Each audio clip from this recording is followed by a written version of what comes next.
여러분, 아마 군대를 다녀온 남자분들이라고 한다면 다 훈련소 시절에 추억이 있으실 겁니다. 그 훈련소에서 가장 기다려지는 시간이 언제입니까? 하루 일과를 마치고 내부만에 들어갔을 때 도착한 편지나 택배를 받을 때였을 것입니다. 제가 군생활 할 때에는 훈련소에서는 편지만 가능했습니다. 근데 요즘은 보니까 인터넷에다가 이렇게 쓰면은 바로바로 또 전달도 해주고, 또 궁금한 것도 있으면은 인터넷에 물어보면 거기에서 또 답변도 해주시고, 또 택배도 보내면 요즘은 훈련소에서 택배도 받을 수 있다고 합니다. 그래서 아무튼 사랑하는 가족이나 애인이나 친구들한테 오는 편지를 학수고대하지요. 그래서 힘든 훈련소 생활 속에서도 그 편지와 또 선물을 받아보면서 내가 아직도 주변 사람들에게 잊혀지지 아니하였구나, 또 내가 살아있다라는 그런 존재감들을 또 확인할 수 있게 되는 것입니다. 그래서 편지나 택배를 보내는 지인들도 어떻습니까? 정말 정성껏 준비를 하지요. 그 편지를 쓰면서 한 땀 한 땀 정말 정성껏 색깔 펜을 가지고 이렇게 적어보기도 하고, 또 선물을 차곡차곡 쌓아가지고 정성껏 보고 싶고 그리운 마음을 담아서 보내는 것입니다. 오늘 우리가 같이 읽은 갈라디아서는 AD 48년경에 바울 사도가 갈라디아 교회 성도들에 대한 애정을 가지고 아버지와 같은 심정으로 보낸 편지인 것입니다. 당시 갈라디아 교회에는 크게 두 가지 어려움이 있었습니다. 하나는 유대교로부터 핍박을 받고 또 거짓 교사들이 들어와서 혼란케 하는 그런 어려움이 있었던 것이죠. 그리고 또 한 가지는 로마 제국의 핍박이 있었던 것입니다. 물론 갈라디아서가 기록될 당시만 하더라도 본격적인 로마 제국의 핍박이 있었던 시기는 아닙니다. 하지만 황제 숭배를 반대하고 우상 숭배를 거절하였기 때문에 또한 기독교가 로마 제국의 위험이 되는 존재로 인식되어서 교회와 성도들이 어려움을 당했던 것입니다. 특별히 또한 유대교 역시 교회를 핍박을 했었는데요. 왜 그렇습니까? 자신들이 죽인 예수가 부활하시고 또한 그리스도가 되심이 증거되어지게 되면 여러분, 더 이상 유대교가 존재할 수 있습니까? 없습니까? 없습니다. 왜냐하면 바로 오실 메시아가 예수님이라는 사실이 만천하에 명명백백하게 드러나게 되어지면 더 이상 유대교의 권위는 설 수가 없는 것이죠. 하나님 앞에서 오직 그리스도의 복음 앞에 무릎 꿇어야 되는 것입니다. 여러분, 당장에 다니엘 시대에 그 세 친구가 느부갓네살 왕이 만든 금신상에 절하지 않는다고 어떻게 되었습니까? 그 풀무불에 던져졌죠. 화형을 당하게 되었습니다. 그런데 하나님께서 천사를 보내셔서 그들을 지켜주셔가지고 그 머리털 하나 상하지 않고 깨끗하게 나왔을 때에 이 느부갓네살 왕이 무엇이라고 이야기합니까? 바로 이스라엘 하나님이 참 하나님이시오 참 신이다고 그 하나님 앞에 조금 전까지만 하더라도 이 다니엘의 세 친구들을 풀무불에 던져 넣으면서 정말 자신이 최고의 권위자인 것처럼 이야기하였다가 당장 그 권위 앞에 무릎 꿇었던 모습들을 볼 수 있는 것입니다. 그러기에 여러분, 예수의 복음이 만천하에 증거되어지고 그 부활의 증거가 사람들에게 받아들여지면 더 이상 유대교의 권위는 설 수 없는 것이죠. 그러니까 여러분, 이들이 어떻게 합니까? 둘 중에 하나인 거예요. 무릎을 꿇고 예수를 믿든지 아니면 예수 믿는 자들을 핍박해서 다 죽여버리고 어떻게 해서든지 자신들의 그 권위를 지키는 그러한 방법들이 있었을 것입니다. 그런데 유대교 사람들이 택하였던 것은 무엇입니까? 이 유대교의 지도자들은 자신들의 그 권위를 지키기 위하여서 교회를 핍박하고 또 심지어 이 성도들이 흩어져 가지고 이방 땅에서도 복음을 전하고 교회를 세우니까 어떻게 해서든지 그 교회를 무너뜨리려고 거짓 교사를 또한 교회 안에 들여보냈던 것입니다. 그리고 이방인 신자들에게 자신들이 정통임을 주장하면서 수천 년 동안 이어왔던 할례와 율법을 지켜야지만 참된 하나님의 백성이 되는 것처럼 그렇게 가르쳤던 것이죠. 소위 산 옮기기 전략을 실행한 것입니다. 그런데 이렇게 율법을 지켜야 한다라고 가르치니까 여러분 어떻습니까? 바울 사도가 전한 복음을 부정해야 되는 것입니다. 여러분, 그렇지 않습니까? 그 이방 땅의 교회가 어떻게 세워졌어요? 복음 때문에 세워진 거예요. 갈라디아 교회도 바울 사도가 전한 그 예수의 복음 위에 교회가 서게 되었던 것입니다. 그러니까 여러분, 이들에게 있어서 할례와 율법을 최고의 권위요 가치인 것처럼 가르치기 위해서는 어떻게 해야 돼요? 복음을 부정해야 되는 거예요. 그 복음을 부정할 수 있는 가장 좋은 방법이 무엇입니까? 바로 바울 사도의 권위를 무너뜨리는 것입니다. 특히나 여러분, 이 유대교 사람들은요, 예수님이 공생의 기간 동안 이 땅에 계실 때에 예수님을 어떻게 해서든지 또한 이 꼬투리를 잡아가지고 십자가에 못 박아 죽이려고 어떻게 했어요? 일거수일투족을 쫓아다니면서 지켜보았던 사람들입니다. 그러니까 사도가 어떠한 사람인지, 예수 믿는 사람이 어떤 사람인지, 그 복음이 가지고 있는 의미가 무엇인지를 잘 알고 있었던 사람들이죠. 그러니까 이 바울의 권위를 무너뜨리기 위해서 어떤 부분을 공격합니까? 사도권에 대한 부분을 공격했던 것입니다. 여러분, 예수님께서 처음에 삼으셨던 12사도의 그 자격이 무엇이었습니까? 예수님께서 친히 부르셨고 예수와 3년 동안 함께 다녔던 사람들이 사도로서의 사명을 감당했던 것이죠. 그런데 바울은 어떠했습니까? 예수님과 함께 다니지도 아니하였을 뿐더러 교회를 핍박하고 성도들을 감옥에 가두고 돌로 쳐 죽이는 일에 앞장섰던 사람이 바로 바울이었던 것입니다. 그러니까 이 바울이 사도라고 주장하는 것이 잘못된 것이니까 결국 바울 사도의 가르침은 잘못된 것이다 라고 해서 이 복음을 부정하고 이방인들도 할례를 받고 율법을 준수하게 해야 된다라고 가르쳤던 것이죠. 그리고 이렇게 이방인들이 할례를 받고 율법을 준수하면 어떻게 됩니까? 이들은 더 이상 이방인이 아니라 유대인이 되는 것입니다. 무슨 말인가 하면요, 여러분, 이 유대인들에게는 유대인이라는 정의가 두 가지 측면에서 이루어졌습니다. 하나는요, 육체적으로 이스라엘 백성의 그 혈통을 따라서, 육체를 따라서 태어난 사람을 유대인이라고 했습니다. 그리고 또 한 가지는 이방인이라 할지라도 할례를 받고 율법을 지키고 하나님을 섬기는 자들을 또한 유대인이라고 하였던 것이죠. 그러면 여러분, 이 지금 이방 땅에 세워진 교회의 성도들이 할례를 받고 율법을 지키게 되면 어떻게 됩니까? 이들 측면에서는요, 이들을 가리켜서 유대인이라고 할 수 있는 것이죠. 그리고 할례를 받고 율법을 지킨다라는 것은 더 이상 십자가의 그 피를 의지하지 않는다는 그런 의미가 되는 것입니다. 그러니까 이들은 어떻게 해서든지 거짓된 가르침을 통하여서 성도들의 믿음을 흔들고 또한 자신들의 그러한 수하로 만들고자 수단과 방법을 가리지 아니하였던 것입니다. 그래서 여러분, 우리 12절 말씀을 같이 한번 읽어볼까요? 12절입니다.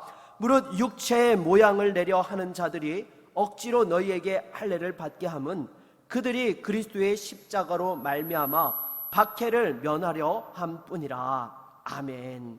여러분, 이들이 할례를 받고 율법을 지키면 이 유대교인들이 더 이상 이 이방인 교회의 성도들을 핍박할 이유가 있습니까? 없습니까? 없게 되는 것이죠. 그러면 한 가지 궁금한 것이 있습니다. 여러분, 유대교에서 들어온 이 거짓 교사들의 가르침이 갈라디아 교회 성도들에게 이렇게 먹히게 되었던 이유가 무엇입니까? 성경에 기록되어 있었기 때문이다라는 것입니다. 여러분, 구약에 보면은요, 할례를 행하라고 말씀하고 있습니까? 없습니까? 말씀하고 있어요. 구약 성경에 보면 할례를 행하라고 말씀하고 있어요. 또 여러분, 구약에 보게 되면 율법을 지키라고 하고 있습니까? 없습니까? 율법을 지키라고 하고 있어요.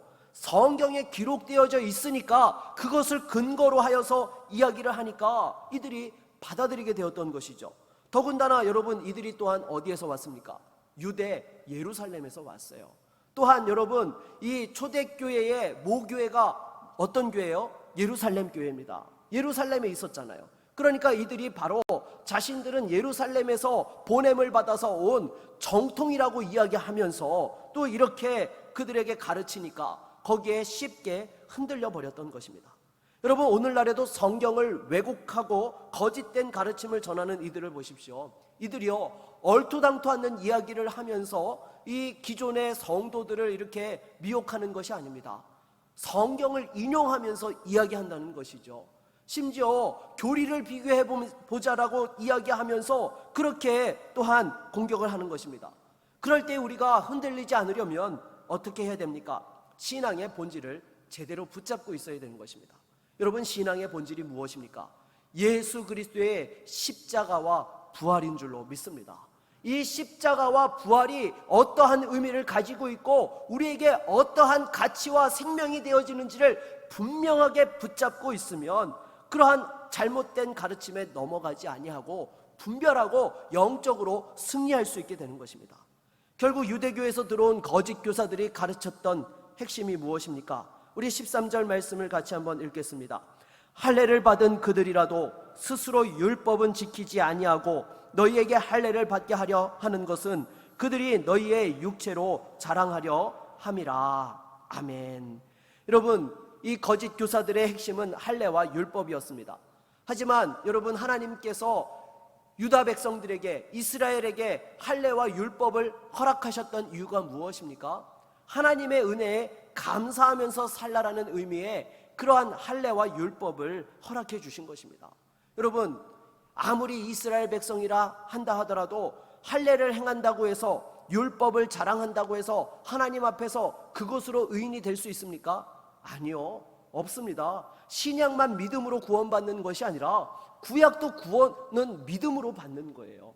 자신이 하나님 앞에서 죄인인 것을 고백하면서 하나님의 은혜 없이 살 수 없다라는 것을 믿음으로 나오는 그러한 성도들이 진정한 하나님의 백성이요, 언약 가운데 살아가는 성도가 되는 것입니다. 그래서 여러분, 할례 역시 하나님께서 주신 그 언약의 축복을 몸에 새겨서 기억하고 감사하라고 허락해 주신 것입니다.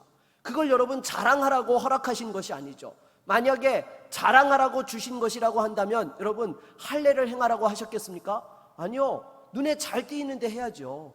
얼굴에 문신을 새겨 넣는다든지 몸에 팔뚝에 문신을 한다든지 아니면 특별한 장신구라든지 옷을 입음을 통하여서 내가 이러한 사람이라는 것을 드러낼 수 있어야지 여러분 합당한 거 아니겠습니까? 결국에 여러분, 하나님께서 할례를 허락하신 것은요, 자신에게 하나님 주신 은혜를 기억하라고 주신 거예요. 율법 또한 마찬가지죠. 율법을 통해서 죄인됨을 깨닫고 하나님의 은혜 없이 살 수 없음을 또한 깨닫게 하시려고 허락해 주셨던 것입니다. 그런데 거짓 교사들은 할례와 율법이 마치 자신들의 의로 말미암아서 자신들에게만 특별히 주어진 것처럼 전통과 외적인 것으로 그렇게 자랑했던 것입니다. 여기에 대해서 바울 사도는 다시 한번 본질을 이야기하지요. 우리 14절 말씀을 같이 한번 읽어보겠습니다. 14절입니다. 그러나 내게는 우리 주 예수 그리스도의 십자가 외에는 결코 자랑할 것이 없으니 그리스도로 말미암아 세상이 나를 대하여 십자가에 못 박히고 내가 또한 세상을 대하여 그러하니라. 아멘. 그래서 사도 바울은 십자가의 복음만이 나의 전부요 생명이라고 고백한 것입니다. 그리고 이 십자가의 부활의 복음을 따르는 자들에게는 하나님께서 주시는 축복이 있습니다. 바로 하나님의 평강과 긍휼을 경험하게 되는 줄로 믿습니다. 여러분, 십자가와 부활의 복음이 아닌 것으로 하나님의 평강과 부활을 누릴 수 있습니까? 하나님의 생명을 누릴 수 있습니까? 없습니다. 십자가와 부활만이 우리에게 하나님의 생명과 평강을 누리게 하시는 것입니다. 그러기에 여러분, 초대교회가 황제 숭배를 거부해서 십자가에 못 박혀 죽고 사자밥으로 던져지면서도 끝까지 신앙을 지켰던 이유가 무엇입니까? 그 신앙에 하나님의 생명이 있고 진리가 있기 때문에, 그 무엇과도 바꿀 수 없었기 때문에 심지어 자신의 목숨까지도 맞바꾸면서 끝까지 지키고자 했던 것이 바로 그 진리였던 것입니다. 그러니까 이어서 사도 바울은 무엇이라고 말씀을 합니까? 우리 17절을 같이 한번 읽어볼까요? 17절입니다. 이후로는 누구든지 나를 괴롭게 하지 말라. 내가 내 몸에 예수의 흔적을 지니고 있노라. 아멘. 여러분, 여기 흔적이라고 할 때 사용되어진 원어가 무엇인가 하면 스티그마라는 단어입니다. 여러분, 이 스티그마라는 단어는 당시에 노예나 짐승의 주인들이 자신의 소유권을 표기하기 위하여서 그 짐승이나 노예의 몸에다가 이 불도장을 찍은 것을 가리켜서 스티그마라고 한 것이죠. 여러분, 그 육체에 불도장을 찍으면요, 지울 수 있습니까? 없습니까?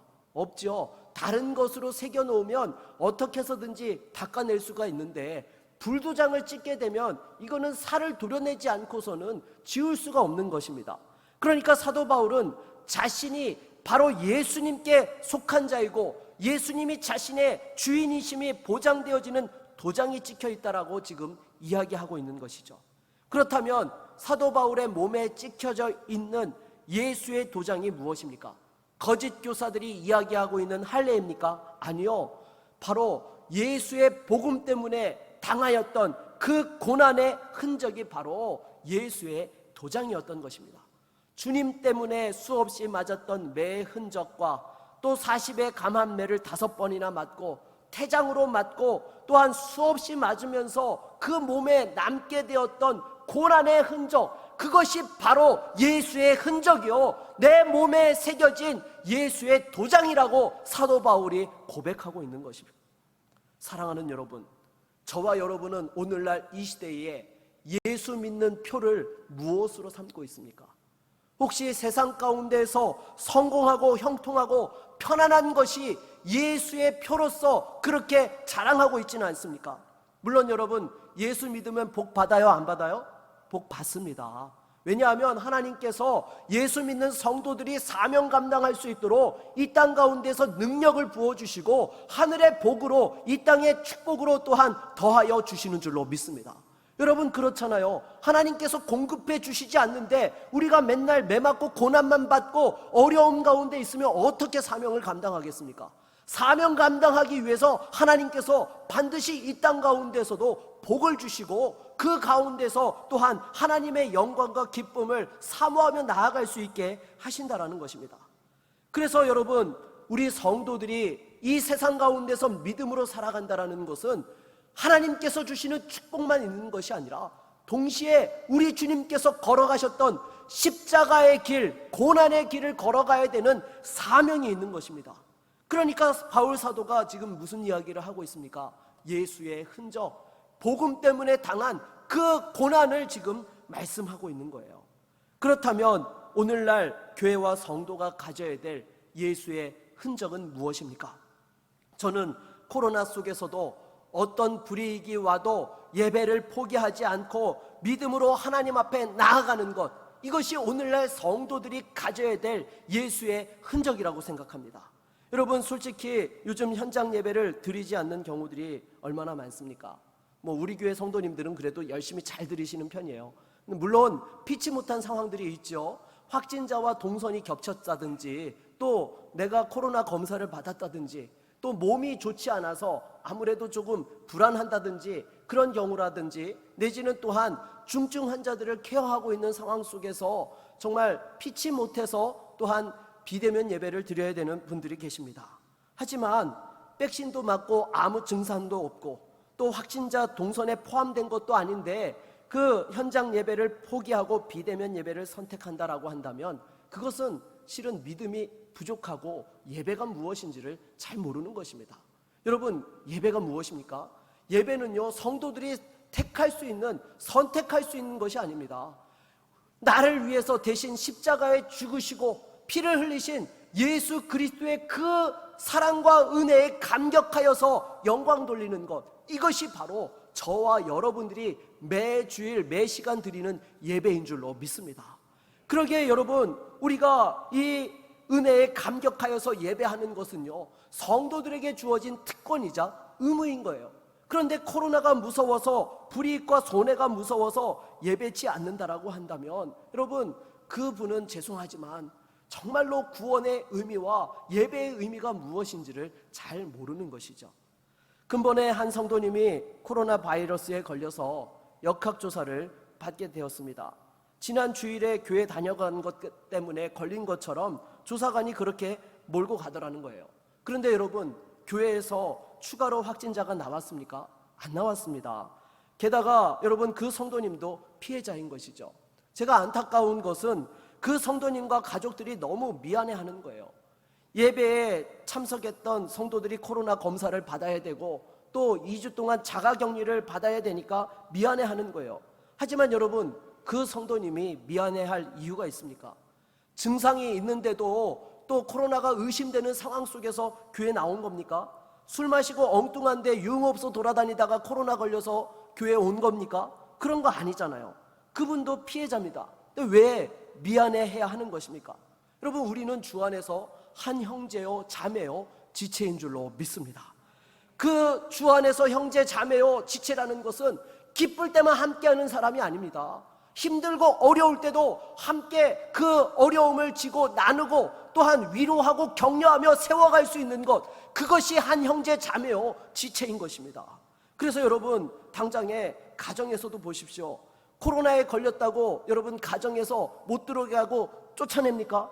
있을 수 없는 일이죠. 어떻게 해서든지 사랑하는 가족이 빨리 치유되어지고 회복되어질 수 있도록 기도하고 안타까워하고 어떻게 해서든지 도우려고 하는 것이 가족인 것입니다. 마찬가지입니다. 교회는 여러분 영적인 가족이에요. 함께 이겨야 되는 것입니다. 그런데 여러분, 지금 한국 교회 안에서 어떤 일들이 일어나고 있습니까? 코로나에 걸렸다가 이렇게 또한 회복되신 분들이 그 교회 안에서 시선이 따가워서 버티지 못하고 다른 교회로 옮기는 일들이 종종 일어나고 있다는 것입니다. 여러분, 이래서 어떻게 지체라고 할 수 있습니까? 여러분, 지체는요 떠날 수 있는 것이 아니에요. 몸에서 분리되어지면 더 이상 지체가 아닌 것입니다. 끝까지 함께 갈 수 있는 것, 그것이 지체고 주 안에서 한 형제요 자매인 것입니다. 제가 지난 금요일 아침에 보건소에 이렇게 나가보았습니다. 우리 성도님들이 이른 아침부터 검사받으러 나오는 그 모습들이 너무나 마음이 아파서 제가 보건소에 찾아갔더랬습니다. 솔직히 이분들이 잘못한 것이 무엇이 있습니까? 하나님 앞에서 믿음을 지키고 예배했을 뿐인데, 여러분, 일도 못 나가고 땡볕에서 그 한두 시간씩 기다리면서 검사를 받아야 되고 또 심지어 2주 동안 자가격리를 해야 되니까 얼마나 고생이에요.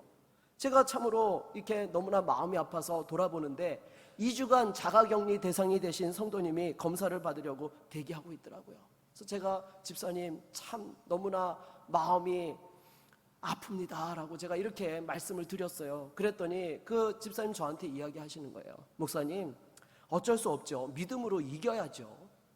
제가 그 말씀을 듣는데요, 큰 위로가 되었습니다. 여러분, 믿음이 무엇입니까? 고난이 온다고 해서 도망가는 것이 아닙니다. 끝까지 믿음으로 감당하는 거예요. 예배 드리다가 여러분 어려움이 왔다라고 해서 예배 포기하는 것이 아닙니다. 고난이 와도 그 예배의 자리를 지키고 하나님 앞에 나아가는 것, 그것이 참된 믿음이요 예배자의 모습인 것입니다. 우리가 예배 드리다가 확진자 동선에 포함돼서 코로나 검사 받고 자가격리를 당한다고 하면 여러분, 그것은 오늘날 시대의 예수의 흔적을 가지는 것입니다. 이제 코로나와 관련해서 사회 전체가 락다운되지 않는 이상 교회 문을 닫을 일은 없을 것입니다. 세상 논리대로 코로나 끝날 때까지 교회 문 닫으면 어떻게 성도들이 믿음을 지키고 교회가 복음전도의 사명을 감당할 수 있겠습니까? 여러분, 코로나라고 해서 복음전도의 사명에서 자유로울 수 있습니까? 믿음에서 떠나도 되는 겁니까? 안 되는 거예요. 코로나는 코로나고 믿음은 지켜야 되는 것이 우리 성도의 모습인 것입니다. 여러분, 그렇잖아요. 지금 코로나 걸렸다고 해서 일 안 합니까? 밥 안 먹습니까?